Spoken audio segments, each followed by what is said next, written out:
Hello, students. Today we'll start a new prose named Mother Teresa, written by F.G. Herod. So, it is a very beautifully written description of Mother Teresa. Let's see who was Mother Teresa first. Mother Teresa was born in Skopje, Macedonia. She joined the Irish community of nuns, Sisters of Loreto, which had missions in India. After her initial training in Dublin, she was sent to India. On October 7, 1950, Mother Teresa started her own order, the Missionaries of Charity, to care for those who had no one to look after them.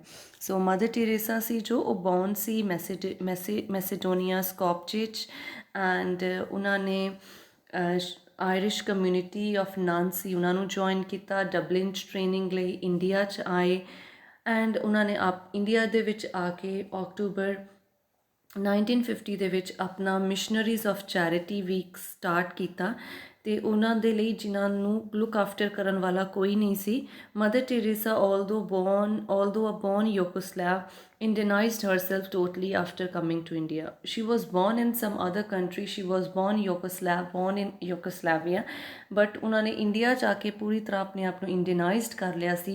She used to wear a white sari. She became a global citizen through her selfless service to the world community, cutting across national, social, religious and socio-cultural boundaries. ਉਹਨਾਂ ਨੂੰ global citizen ਦਾ ਖਿਤਾਬ ਮਿਲਿਆ ਸੀ. ਉਹਨਾਂ ਨੇ ਇੰਨੀ ਕੁ ਜ਼ਿਆਦਾ service ਕੀਤੀ ਲੋਕਾਂ ਦੀ ਕਿ ਉਹਨਾਂ ਨੇ ਕਦੇ ਕੋਈ ਬਾਉਂਡਰੀਜ਼ ਨਹੀਂ ਦੇਖੀਆਂ ਕਿ ਇਹ ਕਿਹੜੇ ਧਰਮ ਦਾ ਆ, ਇਹ ਕਿਹੜੀ ਸੁਸਾਇਟੀ ਦਾ ਹੈ, ਇਹਦਾ ਸੋਸ਼ਲ ਬੈਕਗਰਾਊਂਡ ਕੀ, ਇਹਦਾ ਕਲਚਰ ਕੀ ਹੈ. ਕੋਈ ਬਾਉਂਡਰੀਜ਼ ਨੂੰ ਦੇਖੇ ਬਿਨਾਂ ਉਹਨਾਂ ਨੇ ਸੈਲਫਲੈਸ ਸਰਵਿਸ ਕੀਤੀ ਹੈ ਲੋਕਾਂ ਦੀ. That's why she is called a global citizen.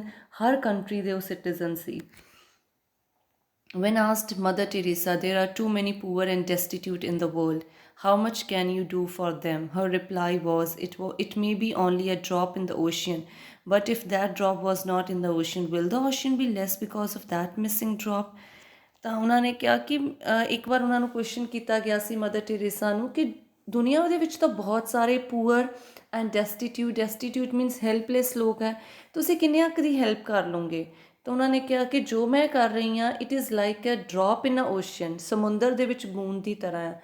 But ਅਗਰ ਉਹ ਡਰੋਪ ਨਹੀਂ ਹੋਏਗੀ ਤਾਂ ਉਹ ਬੂੰਦ ਨਹੀਂ ਹੋਏਗੀ ਤਾਂ ਸਮੁੰਦਰ ਦੇ ਵਿੱਚ ਉਸ ਬੂੰਦ ਦੀ ਕਮੀ ਤਾਂ ਰਹੇਗੀ ਨਾ. So she always wanted to help the poor. She has established more than 100 missionaries in different parts of the world, and they continue to serve the destitute and the marginalized. Marginalized means the neglected. ਜਿਨੇ ਗਰੀਬ neglected ਲੋਕ ਸੀ ਉਹਨਾਂ ਦੀ help ਦੇ ਲਈ ਉਹਨਾਂ ਨੇ 100 ਤੋਂ ਵੀ ਜ਼ਿਆਦਾ ਮਿਸ਼ਨਰੀਜ਼ ਜਿਹੜੀਆਂ ਸੀ ਉਹ ਐਸਟੈਬਲਿਸ਼ ਕੀਤੀਆਂ.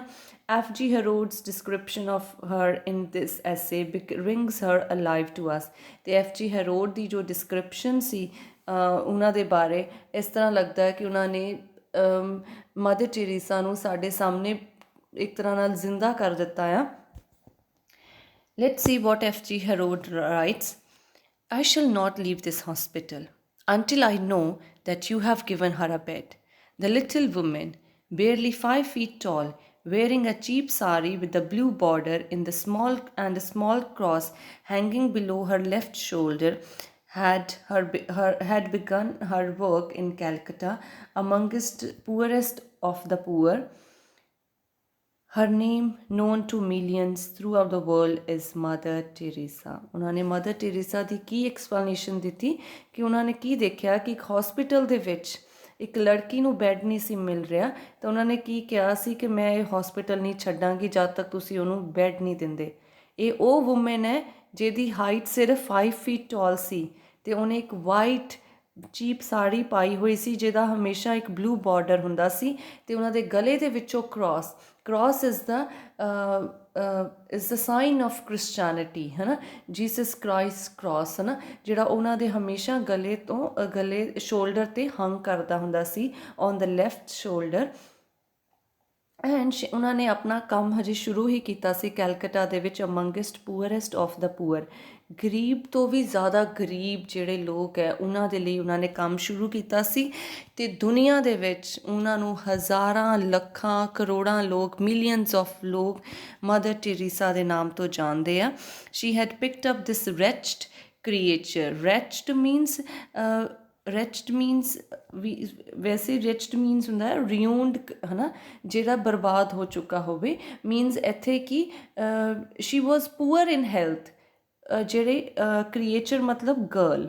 Shri had picked up this wretched creature half eaten by rats and ants and carried her to the nearest hospital. ਜਦੋਂ ਉਹਨਾਂ ਨੇ ਇਸ ਲੜਕੀ ਨੂੰ ਦੇਖਿਆ ਸੀ ਤਾਂ ਉਹਨਾਂ ਨੇ ਉਸ ਲੜਕੀ ਨੂੰ ਜਿਹਦੀ ਹਾਲਤ ਬਹੁਤ ਜ਼ਿਆਦਾ ਖਰਾਬ ਸੀ, ਉਹਨੂੰ ਚੁੱਕਿਆ ਸੀ ਅਤੇ ਹੌਸਪੀਟਲ 'ਚ ਲੈ ਕੇ ਗਏ ਸੀ। ਉਹਦੀ ਹਾਲਤ ਇੰਨੀ ਖਰਾਬ ਸੀ ਕਿ ਚੂਹੇ ਅਤੇ ਐਂਟਸ, ਕੀੜੀਆਂ ਉਹਨੂੰ ਖਾ ਰਹੀਆਂ ਸੀ ਉਹਦੀ ਬੋਡੀ ਨੂੰ। Had she not been firm, she knew that women most likely would have been turned out in the street again. ਜੇ ਉਹ ਥੋੜ੍ਹੇ ਜਿਹੇ ਇੱਦਾਂ ਸਟ੍ਰਿਕਟ ਨਾ ਹੁੰਦੇ ਅਤੇ ਇੱਦਾਂ ਫਰਮਲੀ ਨਾ ਕਹਿੰਦੇ ਤਾਂ ਉਹਨਾਂ ਨੂੰ, ਤਾਂ ਉਸ ਵੂਮੈਨ ਨੂੰ ਦੁਬਾਰਾ ਗਲੀ ਦੇ ਵਿੱਚ ਬਾਹਰ ਕੱਢ ਦੇਣਾ ਸੀ। The hospitals just cannot cope with the population of Calcutta. Calcutta ਦੇ ਵਿੱਚ ਇੰਨਾ ਜ਼ਿਆਦਾ ਪ੍ਰੋਬਲਮ ਸੀ ਕਿ ਜਿਹੜੇ ਹੌਸਪੀਟਲ ਸੀ ਉਹ ਵੀ ਇਸ ਚੀਜ਼ ਇਸ ਸਿਚੁਏਸ਼ਨ ਦੇ ਨਾਲ ਕੋਪ ਅਪ ਨਹੀਂ ਕਰ ਪਾ ਰਹੇ ਸੀ। So many of them live and die on pavements. Calcutta ਦੇ ਵਿੱਚ ਲੋਕ ਜਿਹੜੇ ਆ ਜ਼ਿਆਦਾਤਰ ਪੇਵਮੈਂਟਸ 'ਤੇ ਰਹਿੰਦੇ ਸੀ। ਪੇਵਮੈਂਟਸ 'ਚ ਉਹ ਹੁੰਦੇ ਆ ਜਿੱਥੇ ਕਿ ਪੈਦਲ ਚੱਲਣ ਦੇ ਲਈ ਰਸਤਾ ਬਣਾਇਆ ਹੁੰਦਾ ਆ, ਉੱਥੇ ਲੋਕ ਰਹਿੰਦੇ ਸੀ। ਦੇ ਸਫਰ ਦਾ ਅਪੈਲਿੰਗ ਹੀਟ ਆਫ ਦਾ ਡੇ। ਜਦੋਂ ਤਾਂ ਦਿਨ ਦੇ ਵਿੱਚ ਤਾਂ ਉਹਨਾਂ ਨੂੰ ਡਰੈਡਫੁਲ, ਅਪੈਲਿੰਗ ਮੀਨਸ ਵੈਰੀ ਡਰੈਡਫੁਲ ਹੀਟ ਦਾ ਸਾਹਮਣਾ, ਦਿਨ ਦੇ ਵਿੱਚ ਉਹਨਾਂ ਨੂੰ ਹੀਟ ਦਾ ਸਾਹਮਣਾ ਕਰਨਾ ਪੈਂਦਾ ਸੀ। ਰਾਤ ਨੂੰ chill of the night, hunger and loneliness. ਇਹ ਲੋਕਾਂ ਦੀ ਇੰਨੀ ਕੁ ਜ਼ਿਆਦਾ ਸਿਚੁਏਸ਼ਨ ਖਰਾਬ ਸੀ ਕਿ ਇਹਨਾਂ ਨੂੰ ਕਦੇ ਹੀਟ, ਕਦੇ ਨਾਈਟ ਵੇਲੇ ਠੰਡ ਅਤੇ ਕਦੇ ਇਕੱਲੇਪਨ ਦਾ ਸਾਹਮਣਾ ਕਰਨਾ ਪੈਂਦਾ ਸੀ। They beg for food and when starving they steal and cooking what little they get on small fires and in this manner eke out means make out their wretched lives until disease attacks them and they die in despair. ਉਹਨਾਂ ਦੀ ਕੀ ਜ਼ਿੰਦਗੀ ਸੀ ਕੈਲਕਟਾ ਦੇ ਵਿੱਚ। ਜਿਹੜੇ ਲੋਕ ਪੇਵਮੈਂਟਸ 'ਤੇ ਰਹਿੰਦੇ ਸੀ ਉਹ ਸਾਰਾ ਦਿਨ ਧੁੱਪ 'ਚ ਮਰਦੇ ਸੀ, ਰਾਤ ਨੂੰ ਠੰਡ 'ਚ ਮਰਦੇ ਸੀ ਔਰ ਇਕੱਲੇ ਰਹਿੰਦੇ ਸੀ ਅਤੇ ਉਹ ਸਾਰਾ ਦੇ ਟਾਈਮ ਖਾਣੇ ਲਈ ਭੀਖ ਮੰਗਦੇ ਸੀ।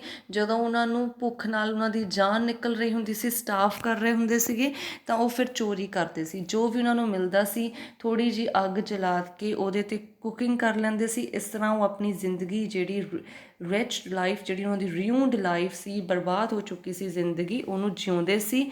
ਐਂਡ ਜਦ ਤੱਕ ਕੋਈ ਉਹਨਾਂ ਨੂੰ ਡਿਜ਼ੀਜ਼ ਅਟੈਕ ਨਹੀਂ ਕਰਦਾ, ਹੌਲੀ ਹੌਲੀ ਉਹਨਾਂ ਨੂੰ ਕੋਈ ਬਿਮਾਰੀ ਲੱਗ ਜਾਂਦੀ ਸੀ ਐਂਡ ਉਹ ਲੋਕ ਇਸੇ ਤਰ੍ਹਾਂ ਸੈਡਨੈਸ ਔਰ ਡੈਸਪੇਅਰ ਦੇ ਵਿੱਚ ਮਰ ਜਾਂਦੇ ਸੀ। Kipling, one of the writer, call Calcutta the city of dreadful night. Nehru called it a nightmare city. ਇਹ ਇਸ ਸਿਟੀ ਦੀ ਸਿਚੁਏਸ਼ਨ ਇੰਨੀ ਕੁ ਜ਼ਿਆਦਾ ਖਰਾਬ ਸੀ ਕਿ ਕਿਪਲਿੰਗ ਨੇ ਕੈਲਕਟਾ ਨੂੰ ਕਿਹਾ ਸੀ ਦ ਸਿਟੀ ਆਫ ਡਰੈਡਫੁਲ ਨਾਈਟ। ਭਿਆਨਕ ਰਾਤਾਂ ਦੀ ਸਿਟੀ ਹੈ ਇਹ, ਭਿਆਨਕ ਰਾਤਾਂ ਦਾ ਸ਼ਹਿਰ ਹੈ। ਔਰ ਨਹਿਰੂ ਨੇ ਇਹਨੂੰ ਕਿਹਾ ਸੀਗਾ ਨਾਈਟਮੇਅਰ ਸਿਟੀ, ਡਰਾਵਨਾ ਸੁਪਨੇ ਵਰਗਾ ਸ਼ਹਿਰ ਹੈ ਇਹ। ਓਵਰ ਦ ਈਅਰਸ ਰਿਫਿਊਜੀਜ਼, ਇਹ ਸਿਚੁਏਸ਼ਨ ਕਿਉਂ ਖਰਾਬ ਸੀ ਕੈਲਕਟਾ ਦੇ ਵਿੱਚ, ਇਸ ਤਰ੍ਹਾਂ ਕਿਉਂ ਸੀ ਉੱਥੇ? Because over the years refugees fleeing from famine, food, flood and plague have arrived there. ਜਿਹੜੇ ਉੱਥੇ ਨਾ ਬਹੁਤ ਜ਼ਿਆਦਾ ਰਿਫਿਊਜੀਜ਼ ਇਕੱਠੇ ਹੋ ਗਏ ਸੀ। ਕੋਈ ਫਲੀਇੰਗ ਮੀਨਸ ਭੱਜ ਰਿਹਾ ਸੀ ਫੈਮਾਈਨ ਤੋਂ, ਸੋਕੇ ਤੋਂ, ਕੋਈ ਫਲੱਡ ਤੋਂ, ਕਿਤੇ ਸੋਕਾ ਪੈ ਰਿਹਾ ਸੀ, ਕਿਤੇ ਫਲੱਡਸ ਆ ਰਹੇ ਸੀ, ਕਿਤੇ ਪਲੇਗ ਡਿਸੀਜ਼ ਨੇ ਲੋਕਾਂ ਨੂੰ ਪਕੜਿਆ ਹੋਇਆ ਸੀਗਾ। ਔਰ ਉਹ ਲੋਕ ਆਪਣੀਆਂ ਜਗ੍ਹਾ ਛੱਡ ਕੇ, ਆਪਣੇ ਪਿੰਡ, ਆਪਣੇ ਘਰ ਛੱਡ ਕੇ ਕੈਲਕਟਾ ਸ਼ਹਿਰ ਦੇ ਵਿੱਚ ਆ ਚੁੱਕੇ ਸੀ। And in 1947, millions of Hindu arrived from Pakistan, which had been created a Muslim state. Pakistan ਨੂੰ ਮੁਸਲਿਮ ਸਟੇਟ ਬਣਾ ਦਿੱਤਾ ਗਿਆ 1947 ਦੇ ਵਿੱਚ। ਔਰ ਪਤਾ ਨਹੀਂ ਕਿੰਨੇ ਕੁ ਮਿਲੀਅਨਸ ਹਿੰਦੂ ਜਿਹੜੇ ਆ ਉਹ ਫਿਰ ਪਾਕਿਸਤਾਨ ਤੋਂ ਕੈਲਕਟਾ ਆ ਗਏ। ਦੇ ਨੈਵਰ ਲੈਫਟ। ਉਹਨਾਂ ਨੇ ਕਿੱਥੇ ਜਾਣਾ ਸੀ? They never left. It is believed today that apart from the terrible slums in the city has a million pavement dwellers. ਔਰ ਕੈਲਕਟਾ ਇੱਦਾਂ ਦੀ ਸਿਟੀ ਆ ਜਿਹਦੇ ਵਿੱਚ ਉੱਥੇ ਸਲਮਸ ਹੈ, ਝੁੰਗੀਆਂ ਝੋਪੜੀਆਂ ਤਾਂ ਹੈਗੀਆਂ ਆ, ਔਰ ਉੱਥੇ ਮਿਲੀਅਨ ਪੇਵਮੈਂਟ ਡਵੈਲਰਸ ਵੀ ਹੈਗੇ ਆ। ਡਵੈਲਰਸ ਮਤਲਬ who live on at a particular place. ਔਰ ਸਲਮਸ ਵਿੱਚ ਲੋਕ ਤਾਂ ਰਹਿਣ ਵਾਲੇ ਬਹੁਤ ਹੈਗੇ ਹੀ ਆ ਕੈਲਕਟਾ ਦੇ ਵਿੱਚ, ਝੌਂਪੜੀਆਂ 'ਚ ਰਹਿਣ ਵਾਲੇ ਤਾਂ ਹੈਗੇ ਆ। ਸਿਮਿਲਰਲੀ ਇੱਦਾਂ ਪੇਵਮੈਂਟਸ 'ਤੇ ਵੀ ਜ਼ਿੰਦਗੀ ਗੁਜ਼ਾਰਨ ਵਾਲੇ ਬਹੁਤ ਲੋਕ ਹੈ ਕੈਲਕਟਾ ਦੇ ਵਿੱਚ। Mother Teresa began life in a most pleasant surrounding. ਜੋ ਮਦਰ ਟੈਰੇਸਾ ਸੀ ਉਹਨਾਂ ਦੀ ਜਦੋਂ ਜਨਮ ਹੋਇਆ ਜਾਂ ਜਿਹੜੀ ਉਹਨਾਂ ਦੀ ਜ਼ਿੰਦਗੀ ਦੀ ਸ਼ੁਰੂਆਤ ਹੋਈ ਤਾਂ ਸ਼ੀ ਵਾਜ਼ ਬੋਰਨ ਇਨ ਯੂਗੋਸਲੇਵੀਆ ਇਨ 1910 ਅਤੇ ਉਹਨਾਂ ਦੀ ਜ਼ਿੰਦਗੀ ਬਹੁਤ ਵਧੀਆ ਪਲੇਜ਼ੈਂਟ ਸਰਾਊਂਡਿੰਗ ਵਾਲੀ ਸੀ, ਬਹੁਤ ਅੱਛਾ ਮਾਹੌਲ ਸੀ ਉਹਨਾਂ ਦਾ। At the age of 12 she decided to be a missionary. ਜਦੋਂ 12 ਸਾਲ ਦੇ ਸੀ ਉਹਨਾਂ ਨੇ ਡਿਸਾਈਡ ਕੀਤਾ ਕਿ ਮੈਂ ਮਿਸ਼ਨਰੀ ਬਣਾਂਗੀ, ਮੈਂ ਮਿਸ਼ਨਸ 'ਤੇ ਜਾਵਾਂਗੀ to spread the Christianity all over the world. And then at 19 to be nun. ਅਤੇ 18 ਸਾਲ ਦੇ ਜਦੋਂ ਹੋਏ ਤਾਂ ਉਹ ਨਨ ਬਣ ਗਏ। ਜਦੋਂ ਤੁਸੀਂ ਨਨ ਬਣਦੇ ਆ and you have to take a vows, ਤੁਸੀਂ ਨਾ ਪ੍ਰੋਮਿਸ ਲੈਂਦੇ ਆ ਕਿ ਵੀ ਵਿਲ ਨਨ ਉਹ ਲੋਕ ਹੋ ਸਕਦੇ ਆ ਜਿਹੜੇ ਕਿ ਪਿਓਰ ਹੋਣ, ਚੈਸਟਿਟੀ 'ਚ ਬਿਲੀਵ ਕਰਦੇ ਹੋਣ and they are pure and ਉਹਨਾਂ ਨੂੰ ਆਪਣਾ ਘਰ ਪਰਿਵਾਰ ਛੱਡਣਾ ਪਏਗਾ। They have to be pure, they cannot get married ਔਰ ਉਹਨਾਂ ਨੂੰ ਸਾਰੀ ਜ਼ਿੰਦਗੀ ਆਪਣੀ ਇਸ ਕੰਮ ਦੇ ਵਿੱਚ ਲਗਾਉਣੀ ਪਏਗੀ। ਸੋ 18 ਏਜ ਦੇ ਵਿੱਚ ਉਹਨਾਂ ਨੇ ਨਨ ਬਣਨ ਦਾ ਸੋਚ ਲਿਆ। She was sent to Loreto Abbey Dublin where the girls trained for work in India. ਅਤੇ ਜਦੋਂ ਉਹਨਾਂ ਨੇ ਨਨ ਬਣਨ ਦਾ ਸੋਚਿਆ ਉਹਨਾਂ ਦੀ ਟ੍ਰੇਨਿੰਗ ਹੋਈ ਡਬਲਿਨ ਦੇ ਵਿੱਚ। ਉੱਥੇ ਗਰਲਸ ਨੂੰ ਟ੍ਰੇਨਿੰਗ ਦਿੱਤੀ ਜਾ ਰਹੀ ਸੀ for work in India. India was a poor country ਅਤੇ ਉੱਥੇ ਲੋਕਾਂ ਦੀ ਹੈਲਪ ਦੇ ਲਈ ਨਨਸ ਨੂੰ ਟ੍ਰੇਨਿੰਗ ਦਿੱਤੀ ਜਾ ਰਹੀ ਸੀ। Soon after she arrived in India she was appointed geography mistress at Saint Mary's high school in Calcutta. Later she became its principal. ਜਦੋਂ ਇੰਡੀਆ ਆਏ ਉਹਨਾਂ ਨੂੰ ਸੈਂਟ ਮੈਰੀਜ਼ ਹਾਈ ਸਕੂਲ ਦੇ ਵਿੱਚ ਸੇਂਟ ਮੈਰੀਜ਼ ਹਾਈ ਸਕੂਲ ਦੇ ਵਿੱਚ ਉਹਨਾਂ ਨੂੰ ਜੋਗ੍ਰਾਫੀ ਮਿਸਟਰਸ ਦੀ ਜੋਬ ਮਿਲੀ ਅਤੇ ਉਸ ਤੋਂ ਬਾਅਦ ਉਸ ਸਕੂਲ ਦੇ ਉਹ ਪ੍ਰਿੰਸੀਪਲ ਵੀ ਬਣੇ। Just beyond the lovely gardens of the high school lay the city slums. They were rarely out of her mind. ਅਤੇ ਉਹਨਾਂ ਦੇ ਇੱਕ ਪਾਸੇ ਤਾਂ ਸਕੂਲ ਦੇ ਲਵਲੀ ਗਾਰਡਨ ਸੀ ਅਤੇ ਉਸ ਤੋਂ ਅਗਲੇ, ਉਸ ਤੋਂ ਬਿਯੋਂਡ, ਉਸ ਤੋਂ ਪਿੱਛੇ ਸੀ ਸਿਟੀ ਸਲਮ ਸੀਗੇ ਜਿੱਥੇ ਕਿ ਝੁੱਗੀਆਂ ਚੌਂਪੜੀਆਂ 'ਚ ਲੋਕ ਰਹਿੰਦੇ ਸੀ, ਗਰੀਬ ਲੋਕ ਰਹਿੰਦੇ ਸੀ। ਦੇ ਵਰ rarely out of her mind. ਉਹ ਲੋਕ ਉਹ ਸਲਮਸ ਏਰੀਆ ਕਦੇ ਵੀ ਬਹੁਤ ਘੱਟ, ਰੇਅਰਲੀ ਕਦੇ ਉਹਨਾਂ ਦੇ ਦਿਮਾਗ ਤੋਂ ਬਾਹਰ ਨਿਕਲਿਆ ਹੋਵੇ। In fact she would take her pupils down to see them. Something must be done about this she told them. ਅਤੇ ਉਹ ਆਪਣੇ ਬੱਚਿਆਂ ਨੂੰ, ਜਿਹੜੇ ਸਕੂਲ ਦੇ ਬੱਚਿਆਂ ਨੂੰ ਸੀ, ਸਗੋਂ ਉੱਥੇ ਲੈ ਕੇ ਜਾਂਦੇ ਹੁੰਦੇ ਸੀ ਸਲਮਸ ਏਰੀਆ ਦੇ ਵਿੱਚ ਅਤੇ ਉਹਨਾਂ ਨੂੰ ਹਮੇਸ਼ਾ ਸਮਝਾਉਂਦੇ ਸੀ ਕਿ ਸਾਨੂੰ ਇਹਨਾਂ ਦੇ ਲਈ ਕੁਛ ਜ਼ਰੂਰ ਕਰਨਾ ਚਾਹੀਦਾ। Then in September 1946 while on train journey she felt a very strong call from a God to work among the poor. September 1946 ਦੇ ਵਿੱਚ ਕੀ ਹੋਇਆ ਕਿ ਉਹ ਇੱਕ ਟ੍ਰੇਨ ਜਰਨੀ 'ਤੇ ਜਾ ਰਹੇ ਸੀ। ਉਹਨਾਂ ਨੂੰ ਇੱਕਦਮ ਇਸ ਤਰ੍ਹਾਂ ਫੀਲ ਹੋਇਆ ਕਿ I have got a call from God, from Jesus Christ, ਅਤੇ ਉਹਨਾਂ ਨੇ ਮੈਨੂੰ ਇਹ ਕਹਿ ਰਹੇ ਆ ਜੀਸਸ ਕ੍ਰਾਈਸਟ ਕਿ I should work for the poor. But it was not easy for nun to leave her order. ਜਦੋਂ ਤੁਸੀਂ ਨਨ ਬਣ ਕੇ ਇੱਕ ਆਰਡਰ ਦੇ ਵਿੱਚ ਇੱਕ ਪ੍ਰੋਮਿਸ ਲੈ ਕੇ ਇੱਕ ਚੀਜ਼ ਫੋਲੋ ਕਰਨ ਲੱਗ ਗਏ ਆ, it is not easy to leave. ਉਹ ਜਦੋਂ ਤੁਸੀਂ ਪ੍ਰੋਮਿਸ ਲੈ ਲੈਂਦੇ ਆ ਨਾ, ਉਹਨਾਂ ਚੀਜ਼ਾਂ ਨੂੰ ਛੱਡਣਾ ਆਸਾਨ ਨਹੀਂ ਆ। At last, after 2 years, she was granted a permit directly from the Pope to become an unenclosed nun under the care of Archbishop of Calcutta.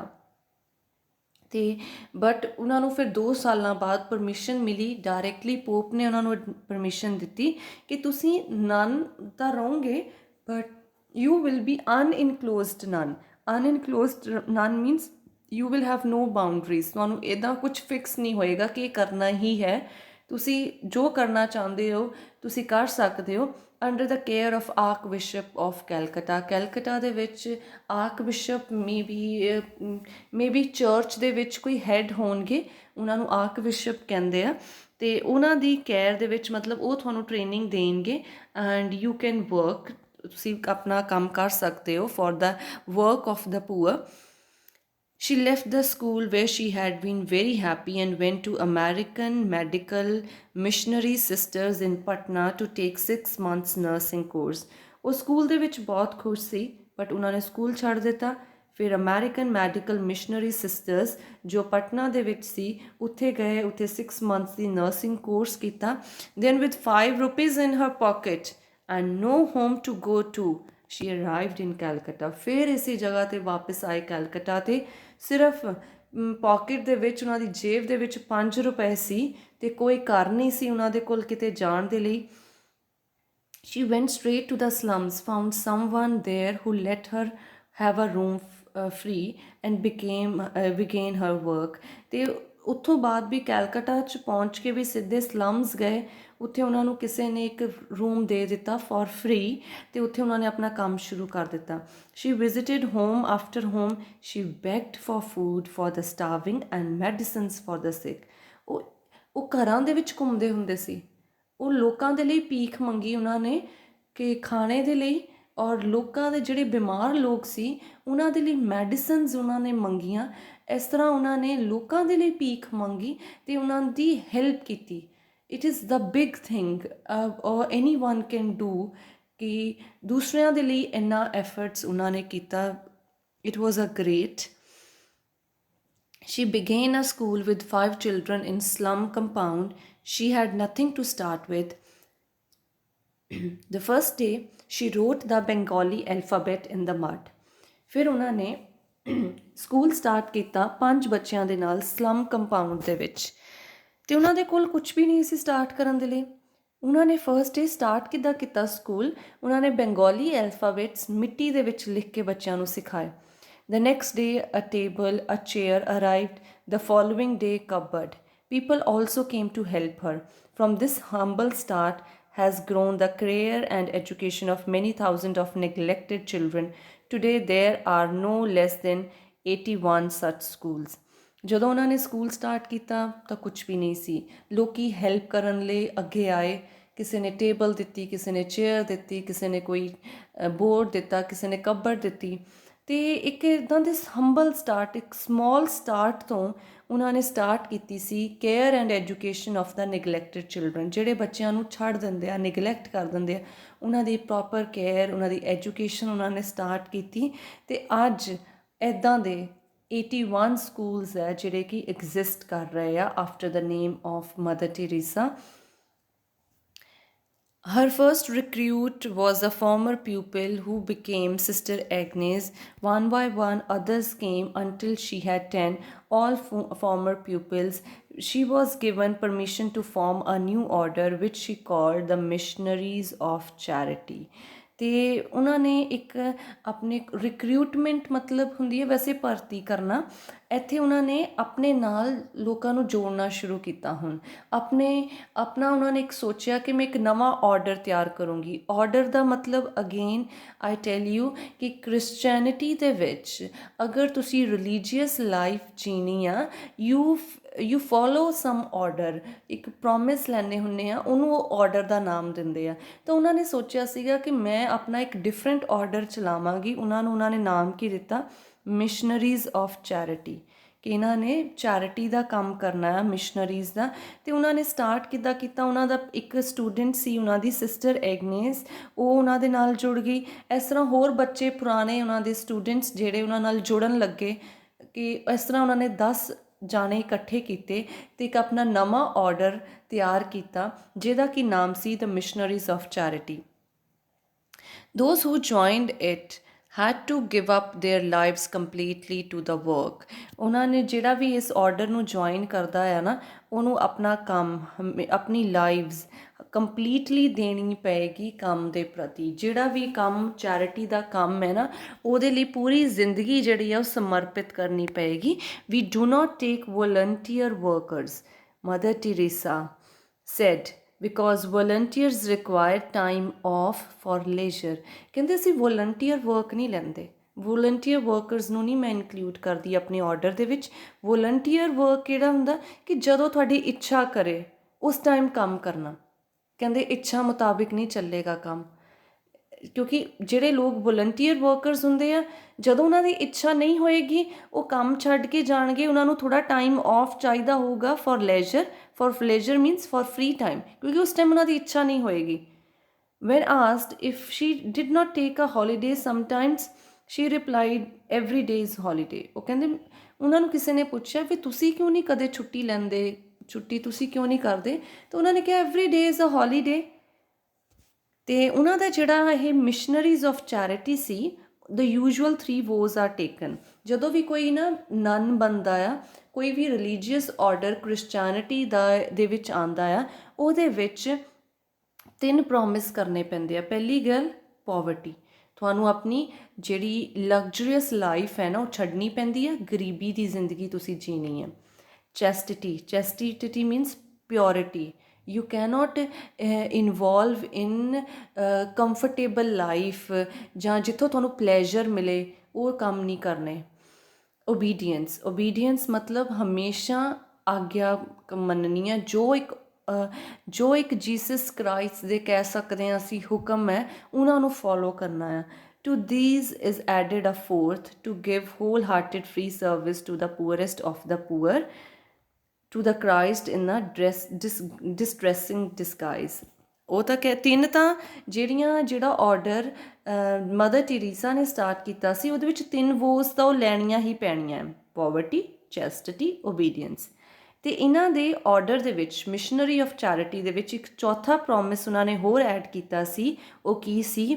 To give hole hearted, ਪੂਰੇ ਮਨ ਤੋਂ ਫ੍ਰੀ ਸਰਵਿਸ ਦੇਣੀ, to the ਪੂਅਰੈਸਟ of poor, ਗਰੀਬ ਤੋਂ ਵੀ ਗਰੀਬ ਜਿਹੜਾ ਇਨਸਾਨ ਹੈ ਉਹਦੀ ਤੁਸੀਂ ਫ੍ਰੀ ਸਰਵਿਸ ਕਰਨੀ ਹੈ। ਅਤੇ ਉਹਨੂੰ ਕੀ ਮੰਨਣਾ ਆ ਕਿ ਅਸੀਂ ਕਿਹਨੂੰ ਸਰਵਿਸ ਕਰ ਰਹੇ ਹਾਂ? To the Christ, to the Jesus Christ in distressing disguise. Disguise ਕੀ ਹੁੰਦਾ ਆ? ਭੇਸ ਬਦਲ ਕੇ। ਤੁਸੀਂ ਕਹਿੰਦੇ ਇਹ ਸਮਝਣਾ ਆ ਉਸ ਟਾਈਮ ਕਿ ਇਹ ਸਾਡੇ ਸਾਹਮਣੇ ਜੀਸਸ ਕ੍ਰਾਈਸਟ ਹੀ ਬੈਠੇ ਹੋਏ ਆ, ਉਹਨਾਂ ਨੇ ਬਸ ਭੇਸ ਬਦਲਿਆ ਹੋਇਆ ਆ। ਉਹਨਾਂ ਨੇ ਭੇਸ ਕਿਹਦਾ ਲਿਆ ਹੋਇਆ ਆ? ਜਿਹੜਾ ਡਿਸਟਰੈਸਿੰਗ ਮਤਲਬ ਕਿ ਜਿਹੜਾ ਬਹੁਤ ਦੁਖੀ ਹੋਵੇ, ਹੈ ਨਾ, ਡਿਸਟਰੈਸ ਦੇ ਵਿੱਚ ਹੋਵੇ, ਪੇਨਫੁਲ ਹੋਵੇ, ਉਹਨੇ ਉਸ ਇਨਸਾਨ ਦਾ ਭੇਸ ਬਦਲ ਲਿਆ ਆ। ਅਤੇ ਅਸੀਂ ਜਿਹੜੀ ਸਰਵਿਸ ਕਰ ਰਹੇ ਹਾਂ, ਅਸੀਂ ਸੇਵਾ ਜੀਸਸ ਕ੍ਰਾਈਸਟ ਦੀ ਕਰ ਰਹੇ ਹਾਂ, not of any human being. Mother Teresa teaches her sisters to see Christ in everyone. In serving them, they are serving Christ in his suffering.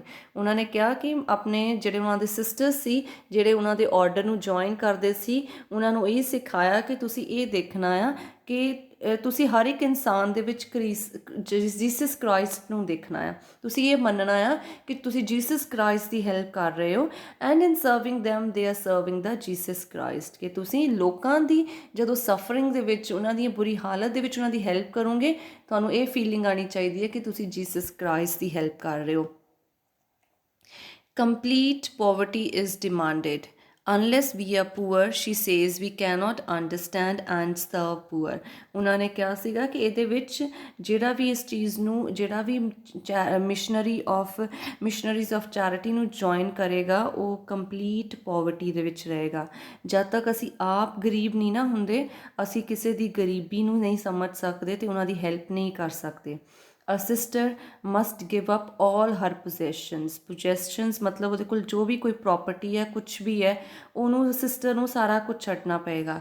One of them, for example, when she passed her final exam to become a doctor, did so well that she received a gold medal. ਇੱਕ sister ਸੀ, ਉਹਨਾਂ ਨੇ ਇੰਨਾ ਕੁ ਵਧੀਆ ਆਪਣੇ exams ਦੇ ਵਿੱਚ perform ਕੀਤਾ, ਔਰ ਉਹ ਕਾਹਦਾ ਐਗਜ਼ਾਮ ਸੀ? ਡਾਕਟਰ ਬਣਨ ਦੇ ਲਈ ਉਹਨਾਂ ਦਾ ਐਗਜ਼ਾਮ ਸੀ। ਉਹਨੇ ਇੰਨਾ ਕੁ ਵਧੀਆ ਪਰਫੋਰਮ ਕੀਤਾ ਕਿ ਉਹਨੂੰ ਗੋਲਡ ਮੈਡਲ ਮਿਲਿਆ। She showed it to the Mother Teresa and was duly praised for her fine results. ਜਦੋਂ ਉਹਨੇ ਉਹੀ ਗੋਲਡ ਮੈਡਲ ਮਦਰ ਟੀਰੀਸਾ ਨੂੰ ਦਿਖਾਇਆ, ਮਦਰ ਟੈਰੀਸਾ ਨੇ ਉਹਦੀ ਬਹੁਤ ਜ਼ਿਆਦਾ ਉਹਦੀ ਪ੍ਰੇਜ਼ ਕੀਤੀ ਕਿ ਉਹਦਾ ਇੰਨਾ ਵਧੀਆ ਰਿਜ਼ਲਟ ਆਇਆ। But gold medal had to go back. ਕਹਿੰਦੇ ਤੁਸੀਂ ਗੋਲਡ ਮੈਡਲ ਨਹੀਂ ਰੱਖ ਸਕਦੇ, ਇਹ ਗੋਲਡ ਮੈਡਲ ਤੁਹਾਨੂੰ ਵਾਪਿਸ ਕਰਨਾ ਪਏਗਾ ਆਪਣੇ ਕਾਲਜ ਨੂੰ, ਆਪਣੀ ਯੂਨੀਵਰਸਿਟੀ ਨੂੰ। It is no use to you and you do not need it, said Mother Teresa. So it was passed on to the next best candidate.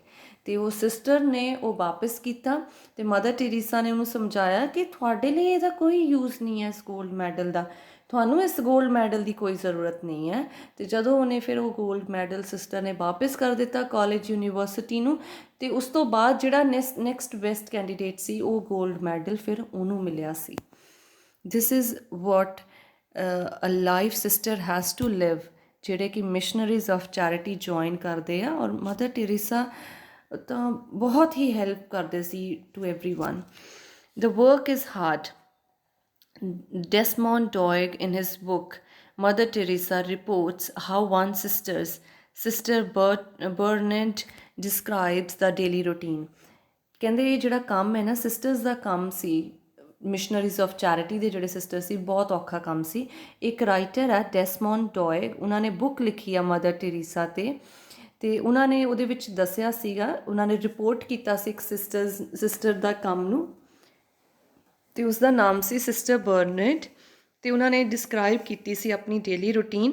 ਉਹਨੇ ਕਿਹਾ ਸੀ ਵੀ ਵੇਕ ਅਪ ਐਟ 4, ਅਸੀਂ 4 ਵਜੇ ਉੱਠਦੇ ਹਾਂ ਸਵੇਰੇ, ਪ੍ਰੇ ਅੰਟਿਲ 6:30 ਤੱਕ ਪ੍ਰੇਅਰ ਕਰਦੇ ਹਾਂ, then have our first meal, we do our washing and cleaning of the house before we go out to work। ਕਿ ਦੇਖੋ ਪਹਿਲਾਂ 4 ਵਜੇ ਉੱਠਦੇ ਆ, then they do the prayer, ਉਸ ਤੋਂ ਬਾਅਦ ਆਪਣਾ ਫਰਸਟ ਮੀਲ ਲੈਂਦੇ ਆ, ਉਸ ਤੋਂ ਬਾਅਦ ਘਰ ਦੀ ਵਾਸ਼ਿੰਗ ਕਲੀਨਿੰਗ ਸਾਰਾ ਕਰਨ ਤੋਂ ਬਾਅਦ ਉਸ ਤੋਂ ਬਾਅਦ ਉਹ ਕੰਮ 'ਤੇ ਜਾਂਦੇ ਆ। ਨੋਵਿਸਿਸ ਮਤਲਬ ਕਿ ਜਿਹੜੇ ਲਰਨਰ ਹੈ, ਜਿਹੜੇ ਨਿਊ ਟ੍ਰੇਨਰਸ ਹੈ, come home for lunch and prayer. ਜਿਹੜੇ ਨੋਵਿਸਿਸ ਸੀਗੇ, ਲਰਨਰ ਜਿਹੜੇ ਇਸ ਟਾਈਮ ਹਜੇ ਟ੍ਰੇਨਿੰਗ 'ਤੇ ਸੀਗੇ, ਉਹ ਘਰ ਆ ਜਾਂਦੇ ਸੀਗੇ ਫॉर ਲੰਚ ਐਂਡ ਪ੍ਰੇਅਰ। ਫਿਰ ਦੁਪਹਿਰ ਨੂੰ ਪ੍ਰੇਅਰ ਕੀਤੀ ਜਾਂਦੀ ਸੀ।